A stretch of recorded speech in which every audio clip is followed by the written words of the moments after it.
Hello दोस्तों, नमस्कार, आदाब, सत श्री अकाल। आप सभी का स्वागत है मेरे चैनल पे द सीक्रेट टीचर्स पे। और आज हम लोग ज्योग्राफी पढ़ेंगे। ज्योग्राफी में मैंने अब तक आप लोगों को उत्तर भारत के पर्वत और दक्षिण भारत के पर्वत सारे करा दिए। जिन लोगों ने मेरी क्लासेस नहीं देखी हैं, प्लेलिस्ट में जा कर के देख सकते हैं। मैंने ज्योग्राफी में अब तक पर्वत पढ़ाए हैं सिर्फ, और पर्वत में दक्षिण भारत के पर्वत और उत्तर भारत के पर्वत। मैं आपको बता दूँ, जो मैं ज्योग्राफी पढ़ा रहा हूँ वो मैं एसएससी को देखते हुए, ध्यान में रखते हुए पढ़ा रहा हूँ। एसएससी के आपके जितने भी पेपर होते हैं, चाहे वो सीपीओ का पेपर हो, चाहे आपका सीजीएल का पेपर हो, या फिर आपका स्टेनोग्राफर का पेपर हो, या इसके बाद आपका जो आपका पेपर आता है, मान लीजिए 10+2 का जो पेपर होता है, उसके लिए CHSL कहते हैं जिसे, ठीक है। इन पेपरों के लिए पढ़ा रहा हूँ। उसके बाद जो आपके, देखिए, अगर आप एसएससी का पढ़ रहे हो तो आपके जितने और पेपर हैं वो भी सब कवर हो जाएंगे। चाहे आप यूपी का एग्ज़ाम दे रहे हो, चाहे आप एमपी के कोई एग्ज़ाम दे रहे हो, चाहे आप राजस्थान से कोई पेपर दे रहे हो, वो आपके सारे के सारे पेपर इसमें क्लियर हो जाए, कवर हो जाएंगे, ठीक है ना। तो देखिए, सिर्फ ज्योग्राफी पढ़ाना मेरा मकसद नहीं है। ज्योग्राफी के साथ साथ अगर जो करंट की कोई न्यूज़ होती है वो भी मैं इसमें कवर कराता रहता हूँ, ठीक है ना। तो सिर्फ आप लोग ये सोच रहे हैं कि सिर्फ मैं सिर्फ ज्योग्राफी पढ़ाता हूँ, तो सिर्फ ज्योग्राफी नहीं पढ़ाता हूँ, उसमें करंट भी रिलेट करता हूँ। और जो जैसे जो जनरल नॉलेज की चीज़ें होती हैं, जो आप लोगों को कहीं नहीं मिल रही होती हैं, वो भी मैं इसमें बताता रहता हूँ, ठीक है ना। सारा का सारा ज्योग्राफी मैं मैप के थ्रू कराता हूँ, तो आप लोगों को दिक्कत नहीं होती होगी उतनी। थोड़ी सी चीज़ें हैं जो आपको याद करनी ही पड़ेंगी। तो आज की क्लास हम लोग शुरू करते हैं। आज की क्लास में हम लोग पढ़ेंगे, नदियाँ पढ़ेंगे। अब तक जो मैंने पढ़ाया है वो मैंने पढ़ाया है, पर्वत पढ़ा चुका हूँ, अरावली पर्वत, विंध्यन पर्वत, सतपुड़ा पर्वत। ये अलग अलग टॉपिक हैं, अलग अलग मैंने हर दिन पढ़ाए हैं। मैं प्लेलिस्ट में सारे डाल रखे हैं, आप लोग वहाँ से देख सकते हैं। तो आज हम लोग पढ़ेंगे नदियाँ। नदियाँ पढ़ेंगे, रिवर, ठीक है ना। और रिवर में आज हम लोग पढ़ेंगे गंगा रिवर और यमुना रिवर, ठीक है ना। इसको मोस्ट इंपॉर्टेंट लगा लीजिएगा। एक्चुअली मैंने मोस्ट इंपॉर्टेंट क्यों लिखा है, क्योंकि सिर्फ और सिर्फ गंगा या यमुना के बारे में नहीं बताना है मुझे। इसमें बहुत सारी चीज़ें हैं, जैसे दर्रे जितने आ जाते हैं, या कोई बांध आ जाता है, टिहरी बांध वगैरह, या फिर माना दर्रा। आपको मैंने पढ़ाया था उत्तराखंड में, जब मैंने आपको महान हिमालय बताया था तो मैंने आपको बताया था माना दर्रा पड़ता है, और कहाँ पड़ता है, उत्तराखंड में पड़ता है, ठीक है ना। दर्रे हो गए, हुगली नदी, और भी जितनी नदियाँ हैं, रामगंगा नदी, जो आप लोगों ने, घाघरा नदी, ठीक है ना, जितनी नदियाँ हैं वो सारी की सारी मैं इसमें कवर कराने की कोशिश करूँगा, ठीक है ना। तो सिर्फ और सिर्फ खाली गंगा नहीं पढ़ाना है मुझे, पढ़ाना है इसमें मुझे पूरी की पूरी नदियाँ आ जाएंगी, कवर हो जाएंगी। तो आप लोग हेडिंग डाल लीजिए, गंगा नदी प्लस यमुना नदी,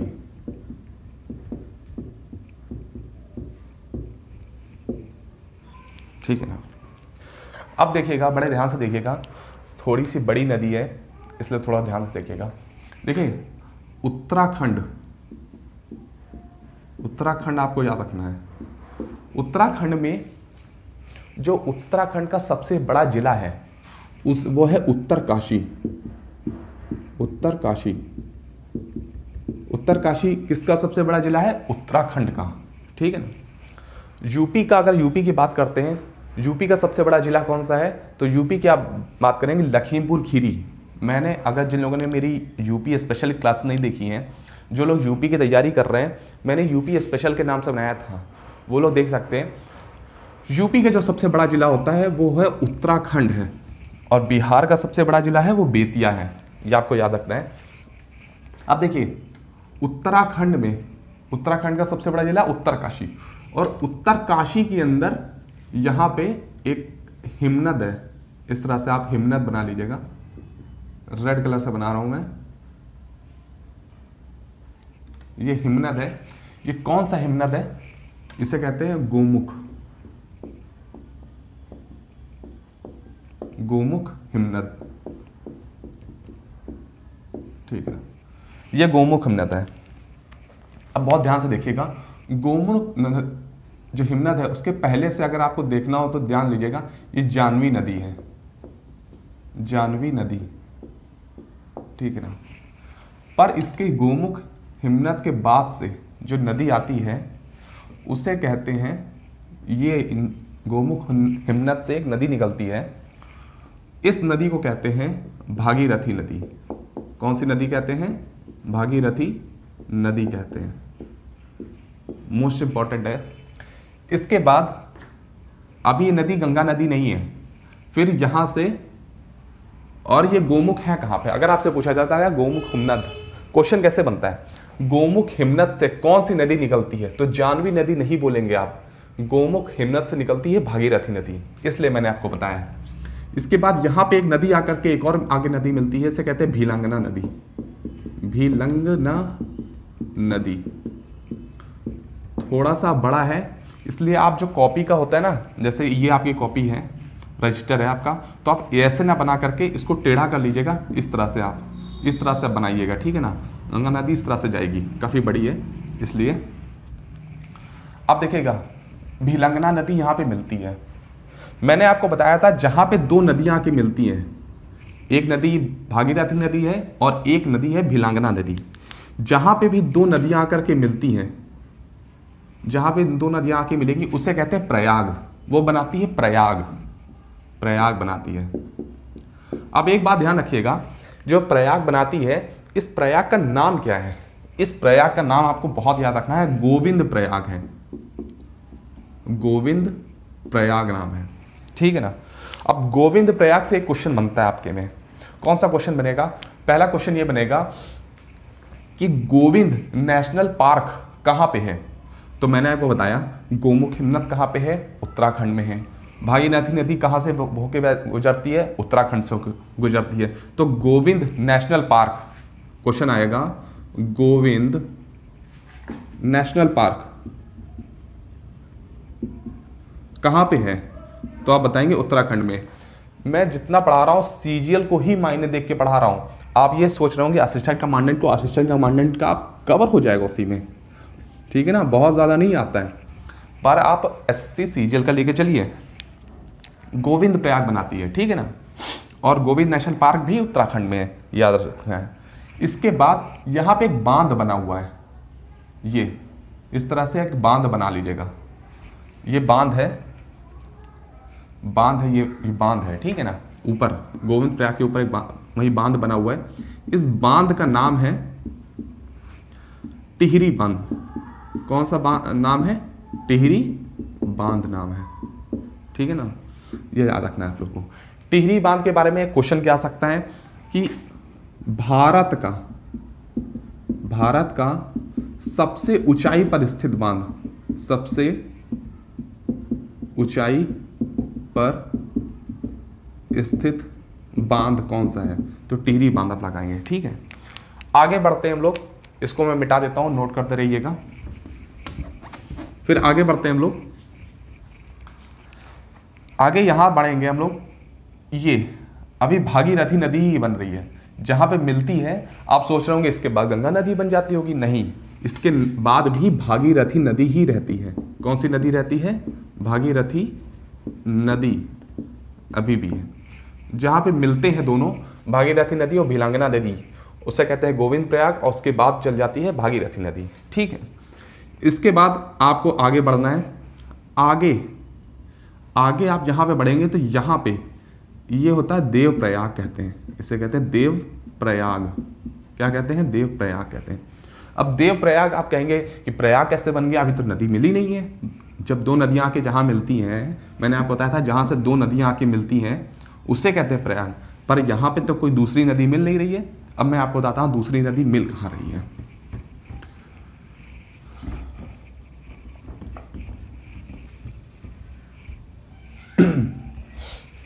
तो आप ऊपर थोड़ा बनाइएगा,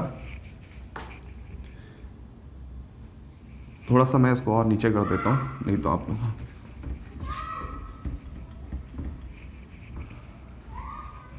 ये भागीरथी नदी है और यहाँ पे आप बना लीजिए देव प्रयाग, ठीक है।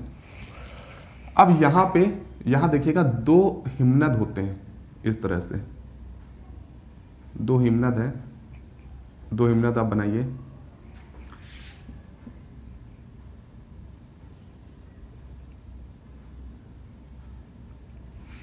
इस हिमनद का नाम है सनोपंथ हिमनद, सनोपंथ हिमनद, सनोपंथ हिमनद। और यहाँ एक पड़ता है मिलाम हिमनद, मिलाम हिमनद पड़ता है। 2 हिमनद पढ़ेंगे, ठीक है। ये काफ़ी बड़ा जाएगा, आप लोग थोड़ा सा पेज बचा के रखिएगा। यहाँ से एक नदी निकलती है, इसे कहते हैं, इस नदी को कहते हैं विष्णु गंगा, विष्णु गंगा नदी, ठीक है। यहाँ से एक नदी निकलती है, यहाँ से एक नदी निकलती है, इस नदी को कहते हैं, जो ये नदी है विष्णु गंगा, और ये नदी निकलती है, इससे कहते हैं धौली गंगा, धौली गंगा नदी, ठीक है। जैसे जैसे ये नदी, अब यहाँ पे जो नदी मिली, तो 2 नदियाँ मिलती हैं, इस प्रयाग को क्या कहते हैं, इस प्रयाग का नाम लिख लीजिए आप, विष्णु प्रयाग। क्या कहते हैं, विष्णु प्रयाग कहते हैं, ठीक है। आगे चलते हैं हम लोग। जब विष्णु गंगा और धौली गंगा इस प्रयाग पे मिलती हैं, फिर आगे नदी बढ़ती है, आगे नदी जैसे ही बढ़ी, तो ये जो नदी है, आगे जो नदी बनती है, इसे विष्णु गंगा नहीं कहते हैं। यहाँ पे जो नदी बनती है, इस नदी को कहते हैं धौली गंगा, वो अलकनंदा, अलकनंदा, अलकनंदा नदी कहते हैं, ठीक है। और ये धौली गंगा नदी है, ये भी नदी है, ठीक है।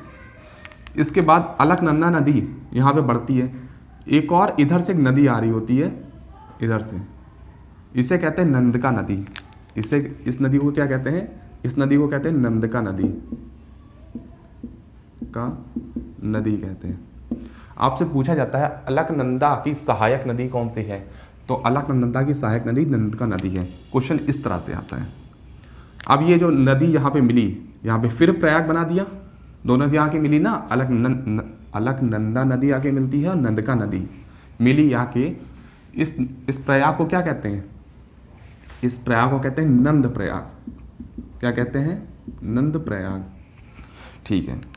आगे हम लोग बढ़ते हैं, आगे हम लोग जैसे ही बढ़े, ये नदी आगे बढ़ गई, यहाँ पे नदी आगे बढ़ गई, अभी भी अलकनंदा नदी है, यहाँ पे अलकनंदा नदी है। यहाँ पे एक नदी एक और आके मिलती है, ठीक है ना। इस नदी को क्या कहते हैं, इस नदी को कहते हैं पिंडारी नदी। कौन सी नदी कहते हैं, पिंडारी नदी कहते हैं। आपको याद रखना है पिंडारी नदी। पिंडारी नदी जहाँ पे मिलती है, इस प्रयाग को क्या कहते हैं, याद रखना है आपको। पिंडारी नदी जहाँ पे आके मिलती है, उस नदी को क्या, उस प्रयाग को क्या कहते हैं, तो उस प्रयाग को कहते हैं कर्ण प्रयाग। क्या कहते हैं, कर्ण प्रयाग। आपसे पूछा जा सकता है कर्ण प्रयाग किस नदी के संगम से मिलके बनता है, पिंडारी नदी, ठीक है। इसके बाद हम लोग आगे बढ़ते हैं, आगे नदी आगे बढ़े फिर, ठीक है। आगे बढ़ते हैं तो यहाँ आकर के एक नदी मिलती है, इस साइड से नहीं आके मिलती है, ये इस साइड से नदी आके मिलती है। आपसे ये नहीं पूछा जाएगा कि पूर्व से आके मिलती है, पश्चिम से आके मिलती है। छोटी छोटी नदियों में पूर्व पश्चिम नहीं गिनते। यहाँ पे इस जो नदी आके मिलती है, इसे कहते हैं मंदाकिनी नदी, मंदाकिनी नदी है, ठीक है। और मंदाकिनी नदी आके मिलती है, तो इस प्रयाग को क्या कहते हैं, प्रयाग का नाम याद रखिएगा, रुद्र प्रयाग, रुद्र प्रयाग। मुझे पता है काफ़ी ज़्यादा बड़ी होने वाली है और काफ़ी टफ भी है, पर आपको धीरे धीरे करके पढ़ना है। इस नदी को आप लोग पढ़ लोगे, मुश्किल से मुश्किल आपको 1.5-2 घंटे लगेंगे अगर आप बहुत ढंग से पढ़ोगे। याद रखने में और सब कुछ 1.5 घंटे लगेंगे, पर आप लोगों को आराम से याद हो जाएगी। फिर इसके बाद जब ये नदी यहाँ पे आके मिल जाती है, और फिर बाद में यही नदी यहाँ पे देवप्रयाग में आके मिल जाती है। तो जो नदी आके यहाँ मिलती है, मैंने आपको बताया था ना, 2 नदियाँ आके जहाँ मिलती हैं उसे प्रयाग कहते हैं। तो देवप्रयाग, यहाँ देवप्रयाग है, ठीक है। मंदाकिनी नदी और यहाँ पे जो आपकी अलकनंदा नदी आके मिल जाती है उसे देवप्रयाग कहते हैं। इतना आप लोग कन्फर्म हो गया। अभी तक खाली भागीरथी नदी चल रही थी, यहाँ तक आते आते भागीरथी नदी ही है, अभी गंगा नदी नहीं बनी है। अगर आपसे कोई कहता है कि गंगा नदी बन गई है तो अब इसके बाद देवप्रयाग के बाद यहाँ से निकलती है आपकी कौन सी नदी? गंगा नदी। गंगा नदी ये, ठीक है। अब आपको क्या करना है, अब आपको आगे चलना है। इतना आप लोग नोट कर लीजिए, देख लीजिए। फिर इसके बाद आगे चलते हैं हम लोग। आगे बढ़ती है तो ये कहाँ कहाँ से होके गुजरती है पूछ सकता है आपसे। तो ये यहाँ पे ऋषिकेश पड़ता है, ऋषिकेश, ठीक है ना। फिर आगे उसके बाद आगे हरिद्वार, हरिद्वार पड़ता है आपका। फिर आगे उसके बाद यहाँ पे कहीं आपका पड़ता है आपका बिजनौर, बिजनौर, बिजनौर से होके गुजरती है। फिर उसके बाद ये कन्नौज से होके गुजरती है, कन्नौज। कन्नौज आपको पता है, कन्नौज किस लिए फेमस है? कोई पॉलिटिकल पर्पस से नहीं पढ़ाता हूँ मैं कभी भी। कन्नौज किस लिए फेमस है बताइए आप लोग? कन्नौज किस लिए फेमस है? इत्र बनाने के लिए। इत्र, ठीक है, फूलों के रस से इत्र बनाने के लिए, जो अब जिसे आप परफ्यूम कहते हो, ठीक है, इत्र या परफ्यूम बनाने के लिए फेमस है। कन्नौज में एक नदी आके मिलती है, मैं आपको बता दूं, कन्नौज में एक नदी आके मिलती है, इसे कहते हैं राम गंगा नदी। राम गंगा नदी है, ठीक है। अब कन्नौज में जो ये नदी है, राम गंगा नदी, कहाँ से होके आती है? ये दम चौक से निकलती है। कहाँ से निकलती है? दम चौक से निकलती है। ये आपको याद रखना है, दम चौक से निकलती है तो कन्नौज में, ठीक है। अभी उसके बाद और भी है काफ़ी, लेकिन अभी तक आप कन्नौज तक रुक जाइए, कन्नौज तक मैं बताऊंगा। फिर इसके बाद यहाँ पे पड़ता है, आप लोग अगर दिख रहा होगा तो ये कानपुर पड़ता है, ये कानपुर, कानपुर से होकर गुजरती है। और उसके बाद फिर इलाहाबाद, यहाँ पड़ता है इलाहाबाद, इलाहाबाद, ठीक है ना, ये इलाहाबाद पड़ता है। अभी इलाहाबाद तक मैंने इसलिए रोका है क्योंकि यहाँ से एक और नदी मुझे निकालनी है, ठीक है ना। अब बड़े ध्यान से देखिएगा, मैंने आपको बताया था गोमुख, गोमुख, गोमुख कहाँ पड़ता है? यह आपका पड़ता है उत्तराखंड में। यहाँ पे एक और हिमनद है, इस तरह से आप बना लीजिए,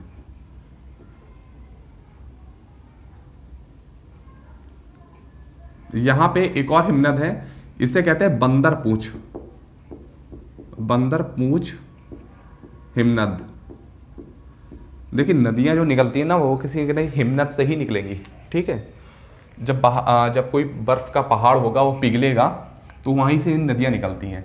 बंदर पूंछ से कौन सी नदी निकलती है ये आपको ध्यान रखना है, यमुना नदी। ये कौन सी नदी है? यमुना नदी है, यमुना नदी निकलती है, ठीक है। इस तरह से मैं बना देता हूँ ब्लैक कलर से, यमुना नदी निकलती है।